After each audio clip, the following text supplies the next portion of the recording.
যে per kilometre 11 পয়সা only. বাস ভাড়ায় আগুন, জ্বালানির ধাক্কায় দূরপাল্লায় নতুন ভাড়া, যাত্রীদের কাঁধে বাড়তি চাপ। দেশ জুড়ে বাস ভাড়ায় বড় পরিবর্তন।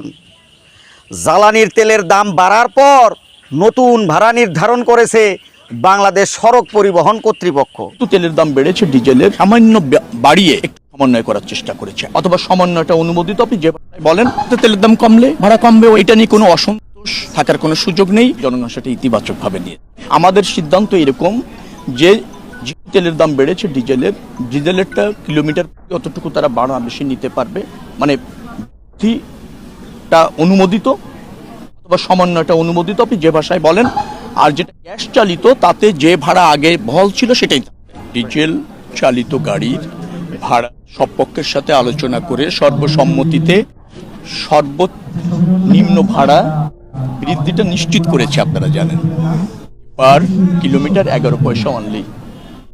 এটা সমন্বয় করা হয়েছে এবং এও বলা হয়েছে যে যদি তেলের দাম কমে যায়, আন্তর্জাতিক বাজারের সাথে তো বাংলাদেশের বাজারের একটা সম্পর্ক আছে, কমে গেলে ওই একই অনুপাতে যে ফর্মুলাটা আছে সেই অনুপাতে কমে যাবে। ঢাকা থেকে চট্টগ্রাম যেতে এখন লাগবে প্রায় 704 টাকা। কক্সবাজার ভাড়া বেড়ে 900 টাকারও বেশি।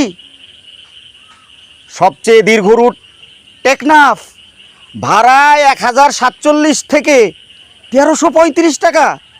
উত্তরবঙ্গেও একই চিত্র, পঞ্চগড় যেতে 1000 টাকারও বেশি।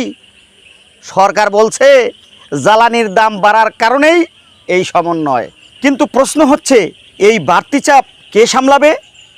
আপনার মতামত কি? এই ভাড়া কি ঠিক আছে?